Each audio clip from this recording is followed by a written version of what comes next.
believe that we need to protect the populations against the effects of lead. Tonight, keeping the toxins out, Cree and Inuit in Quebec push for a ban on lead ammunition, but are met with opposition. And I went to the dispensary and it looked like a concession stand at a movie theater. Edible products under study as the Cannabis Act makes its way through the Senate. And a Cree NHL hockey legend is invested into the Order of Canada.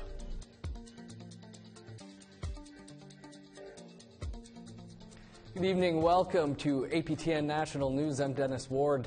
Bill C-45, which would see the legalization of recreational cannabis, is still a ways off from becoming law. And as it winds its way through the Senate, there's a lot to learn from our southern neighbors. The Senate committee heard from American witnesses this morning. Here's Annette Francis with more. The Senate Committee on Social Affairs, Science and Technology continues its task of looking at the implications of Bill C-45. Thursday's session focused on the edible version of cannabis and the associated risks. Margie Skier from Tufts University in Boston told the committee since the legalization in some states, there's been a 5-fold increase in edible food products. She said it needs strict regulations to protect children and youth because it looks like candy and baked goods. And this reduces risk perception even further. With the more products that are out there, it normalizes the drug even further. And when I was in Denver right before the 2016 election in the United States, I went to a dispensary realizing that this was coming down for Massachusetts, and I went to the dispensary and it looked like a concession stand at a movie theater. Another thing that needs to be considered, according to Ryan Vandry of Johns Hopkins University, is the level of THC in each edible product. In my laboratory, we make each pot brownie separately so that we have a fixed amount of cannabis in it, and we know the concentration of THC in that product that we're putting in the plant material that we're putting in each brownie. So we can get precision in our doses from that way. So again, this is a challenge that then goes out to the manufacturer. But there have to be standards for ensuring that they do this. The Senate is now looking at amendments to Bill C-45. Annette Francis, APTN National News, Ottawa. Cree and Inuit groups, as well as scientists, health professionals, and environmentalists are putting their efforts together to eliminate lead from ammunition and fishing tackle. But not everybody agrees a ban is in order. Danielle Rochette reports. Most Cree and Inuit communities rely on traditional food for subsistence. According to James Bay Cree health official, approximately 50% of food fed to kids is harvested, and the amount of lead going in is high. And recent studies have shown about 8% of Cree people in Quebec have levels of lead in their blood higher than Health Canada's guidelines. Public health physician Marie-Jo Ouimet says this is cause for concern. The health impacts of lead on human beings are mainly on the neurological system. And children are particularly vulnerable because their brain is developing. So it can have impact on their learning capacities and their attention as well as their behavior. Last month, Indigenous groups supported by 80 individuals and organizations sent a letter to Environment Canada to eliminate the use of lead ammunition and fishing gear. This initiative is widely supported by the Cree and Inuit nations of Quebec, and this is very important to underline. I also want to add that we believe that we need to protect the populations against the effects of lead, but we also need to maintain the consumption of traditional food, which is very, very important for the health of Indigenous populations. But there is some resistance to new ammunition alternatives, and it comes mostly from gun owners, like Tony Bernardo from the Canadian Shooting Sports Association. I'm not doubting that lead is toxic. I know it's toxic, and you do too. What I'm saying is show me the proof that lead bullets are causing the lead poisoning, because there is no proof. In a statement to APTN, the government is inviting all Canadians to take part in the conversation and that they will draw on the study's findings, along with feedback received from stakeholders, including provinces, territories, and Indigenous groups, to develop an approach to encourage lead-free ammunition and sinkers and jigs in Canada. Daniel Rochette, APTN National News, Montreal. Kinder Morgan, the company that wants to expand their Trans Mountain pipeline, held their annual shareholders meeting yesterday in Texas. And Chief Judy Wilson of Nesconlith Indian Band in British Columbia was there. Chief warned Kinder Morgan shareholders that because of Indigenous opposition, the project is not a done deal.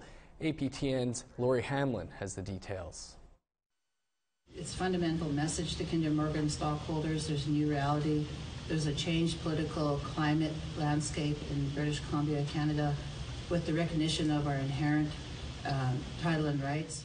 At a press conference, just after speaking to shareholders at Kinder Morgan's annual general meeting on Tuesday in Houston, Chief Judy Wilson explained the reason for her emergency trip. The chief says Kinder Morgan has not clearly outlined to its shareholders the risks of Indigenous opposition to the pipeline. Much of our land is unceded, which means it's unrelinquished title. We haven't had our title extinguished, surrendered, or sold in any way, and it's held collectively with our Indigenous people who are the proper title and right holders. Chief Wilson presented the shareholders with a sustainability proposal that called on Kinder Morgan to issue annual reports that would outline the company's social, environmental, and governance risks, including risks to Indigenous rights. The shareholders, the majority, supported and voted for the proposal, which means they now have that sustainable reporting requirement, and to the board of directors and the CEO. So there are other steps the shareholders could do, including removal of those board members who are not, following, what they are requesting. Meanwhile, at Kinder Morgan's marine terminal in Burnaby, protesters sent their own message to the shareholders by blocking the gates both on land and water. We have a group of protesters here outside of the land entrance for the Westridge Gate. We also have 4 kayaktivists stopping the Ocean Gate right now, so they can't get any tankers in or out. They can't get any workers in and out as well. So what we're doing is we're costing them an entire day's work on the water and on the land. RCMP arrested one of the paddlers that was zip-tied to the razor wire fence surrounding the terminal. Tuesday's actions sent a clear message to Kinder Morgan and its shareholders that many people in BC don't want the pipeline built. But the federal government has 3 weeks left to convince Kinder Morgan that the pipeline will be built. The oil giant is threatening to pull the plug if it fails to reach an agreement with BC and other stakeholders by May 31st. Lori Hamlin, APTN National News, Burnaby. Time for a quick break, and then we're off to Saskatoon, where court hearings on the proposed 60 Scoop settlement are underway. But first, here's a preview of tonight's Nation to Nation. Hello, I'm Todd Lamoran, and here's what's coming up on Nation to Nation. The political panel is back to argue about Arctic surf clams, not the seafood itself, but the way a quota was awarded to a partially owned Indigenous company for their harvest and processing. 75% of the company in question is owned by the brother of a sitting Liberal MP. All week, the Conservatives have hammered the government in question period, calling the winning bid a conflict of interest. As well, we'll speak to Muskrat Falls land protector Marjorie Flowers. She was recently in Ottawa, where she was briefly detained by police at a protest. That's immediately following the national news.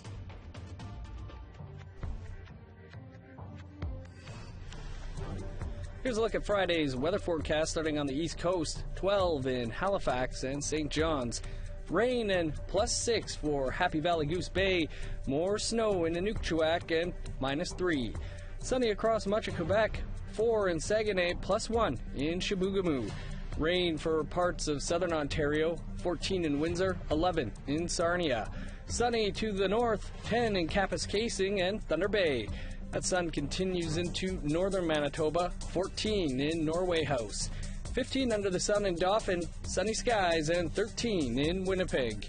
In Saskatchewan, cloudy and 12 in Swift Current and Regina, Sunny and 17 on Friday in Meadow Lake, La Ronge, and Buffalo Narrows.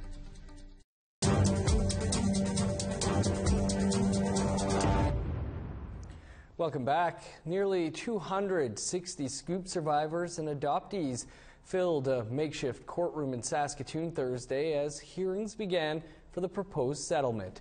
Last fall, the federal government announced the proposed $800 million settlement for survivors of the 60 Scoop. Before the settlement can be approved, it has to go before a federal judge. Brittany Hobson was at the first day of hearings and brings us this. The first of 2 days of hearings began in this Saskatoon hotel. Survivors are gathering to put forth their objections in front of a judge to the proposed $875 million settlement. One of those survivors is Peter Van Name. Van Name was a part of an original lawsuit put forth by Merchant Law Group, but has since fired his attorney, Tony Merchant. Merchant Law Group is one of the 4 law firms included in the agreement in principle, and if the settlement goes through, those law firms could see $75 million. Van Name was on hand for the settlement announcement with Minister Bennett last fall, but he says at the time he was given no information about what the settlement actually included. And I believe that everything was everything was a showcase for them. That we were in the background. That was it. Now we're here to speak about it. During the hearings, Van Name stood up and objected to Merchant's statements, claiming that he doesn't act in the best interest of survivors.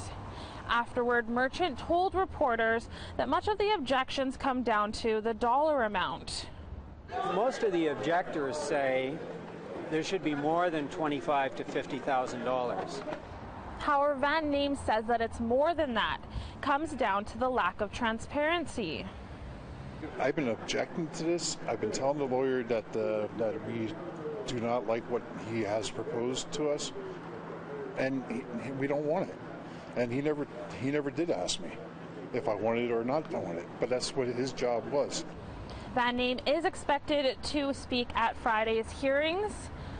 Brittany Hobson, APTN National News, Saskatoon. The Manitoba Métis Federation has re-elected its longtime president, David Chartrand. Chartrand was acclaimed on Wednesday for his 7th consecutive term at the helm. This is Chartrand's second consecutive acclamation. Can't say enough to the people, so thank you with all my heart. My family thanks you, and I just want to be very clear. I'll work hard as I always done, and my ethic will not change. I'm a workaholic, and I'll keep on working hard to take our nation further than I've done in the last 21 years. A former NHLer from Atakakoop Cree Nation has received an Order of Canada. 84-year-old Fred Sasakamoose was picked up by the Chicago Blackhawks in 1954. Played 11 games and became a role model, inspiring Indigenous hockey players to follow his path. He was honored at Rideau Hall in Ottawa on Thursday, along with 29 other recipients. And a congrats.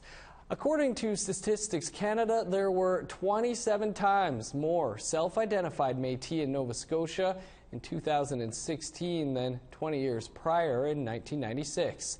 Members of the province's Acadian Matey community say they've been around for hundreds of years, but critics say Acadians and other Nova Scotians are self-indigenizing en masse and represent a growing threat to Mi'kmaq and Métis rights and sovereignty. Justin Brake recently covered the issue in a 2-part series and joins me now. Justin, thanks for joining us. Can you tell us a little bit about what prompted you to take a deep dive into the issue? Well, the proliferation of self-identified Métis, Acadian Matey and others in Nova Scotia is not entirely new. Statistics Canada shows that in 1996, more than 20 years ago, there were about 860 individuals in Nova Scotia who self-identified as Métis. And come 2016, that number had grown to more than 23,000 individuals. So that's more than 27 times more individuals self-identifying as Métis in Nova Scotia. But what is new is that there has been some more research, academic research done around this issue, looking at the different claims of indigeneity by self-identified Métis here in Nova Scotia, and what those claims mean for Mi'kmaq and Métis rights and sovereignty. So you know, some have called it a new form of colonization. So it seems like it was a really important issue to look at. And even though we've done this this feature, it seems that we've still just kind of touched the tip of the iceberg on this issue. At the heart of the debate is around who is Métis and who's not. Can you talk a bit about what you learned from the debate while you were doing the story? There's sort of two schools of thought on the Métis identity issue, big M Métis and small M Métis. The Métis Nation developed out west around the Red River Valley and in the prairies with specific historical, political, social, and economic circumstances, and cultural, of course. And Métis have, as we all know, fought for a long time for their rights and recognition as a sovereign nation. The small M Métis understanding focuses a little bit more on mixedness or on race-based identity, and many of the people out here in Nova Scotia and in the Maritimes rely on their genealogy of having an Indigenous ancestor to say that makes them Métis. Now, there are some arguments out here as well that communities have developed with unique, specific cultures and histories as well, but that's much more widely disputed, and there's not a whole lot of research done on that yet. One of the main concerns Mi'kmaq and others have about self-identified Métis in Nova Scotia? Some of the big concerns are just that having tens of thousands of more Indigenous people in Mi'kma'ki, this is unceded Mi'kmaq territory here, squeezes resources that are available and made available for the Mi'kmaq. So whether it's awards or scholarships that students are applying for that are intended specifically for Indigenous people, or whether it's the moose hunt, or whether it's fishing. You know, there's members of the Mi'kmaq communities that we've spoken with have said that they've noticed more people vying for the already limited resources. And of course, there's the bigger issue of sovereignty. If the Mi'kmaq and Métis nations are sovereign nations, then they say that they should decide who their citizenship is, and not Canada. So there's some concern that Canada might, at some point through the courts, recognize the existence of self-identified Métis here in Nova Scotia, in which case then you would have new Indigenous communities in Mi'kmaq territory. Justin, you point out in your story that many who have recently turned to an Indigenous identity are not deliberately trying to do harm, but can you talk about that contradiction of celebrating one's Indigenous ancestry while at the same time potentially doing harm to existing Indigenous communities?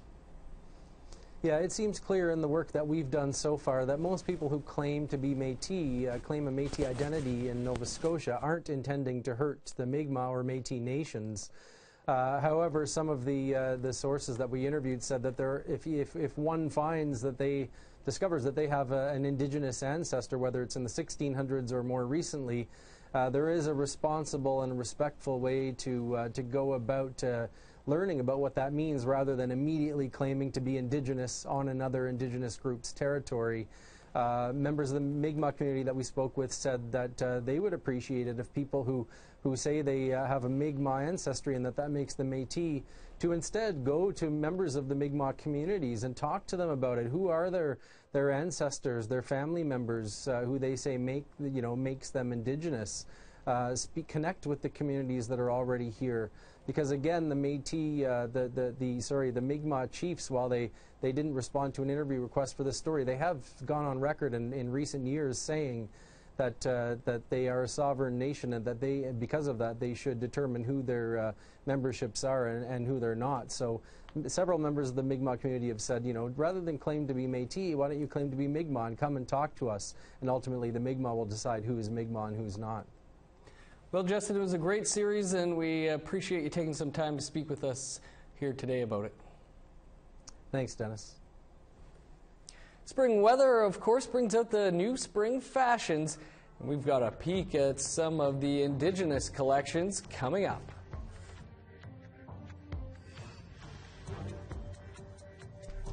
Here's the rest of your Friday forecast, picking back up in northern Alberta where a warm day is in store. 21 under the sun in Peace River. Cloudy and cooler to the south. 14 in Calgary and Medicine Hat. The sun is out on the west coast following some rainy days. 17 in Vancouver, 20 in Campbell River. Sunny skies in Fort Nelson and 23. 22 is the high for Fort St. John. Cloudy across much of Yukon, 8 in Rock River. In NWT, 21 under the sun in Fort Liard, 1 degree warmer under sunny skies in Fort Simpson. Still struggling to break from the negative temperatures in Saxe Harbor, -4. Over to Nunavut, -4 for Arviette, -7 in Whale Cove and Baker Lake, -11 on Friday in Joe Haven and Resolute.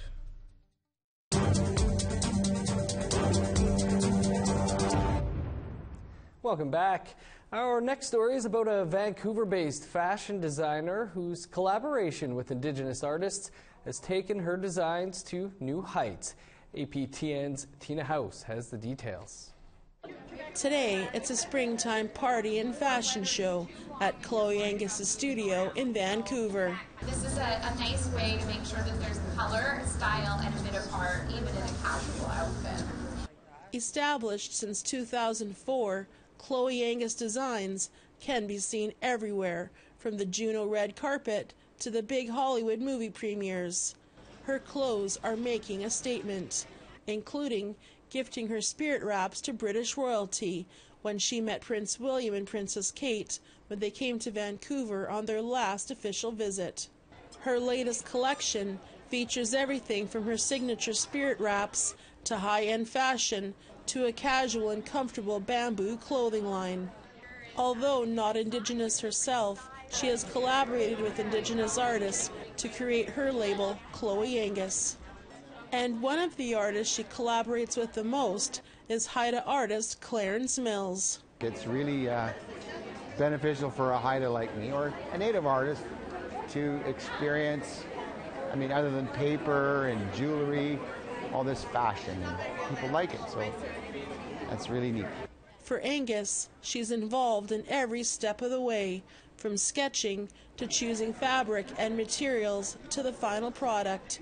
She says her team's goal is to make sure everyone feels beautiful when wearing her clothes, and she's proud to showcase Indigenous art.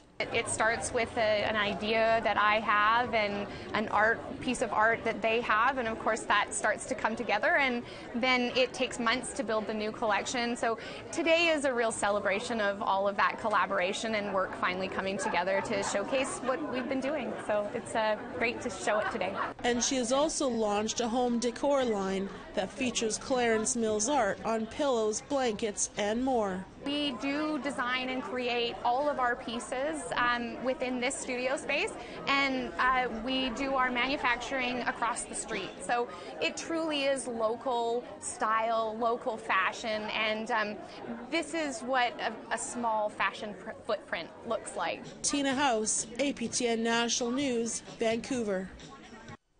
Some pretty slick designs. That is your APTN National News for this Thursday. Stick around. Nation to Nation with Todd Lamarand is just minutes away. I'm Dennis Ward. Have a great night. Go Jets, go. We'll see you back here tomorrow.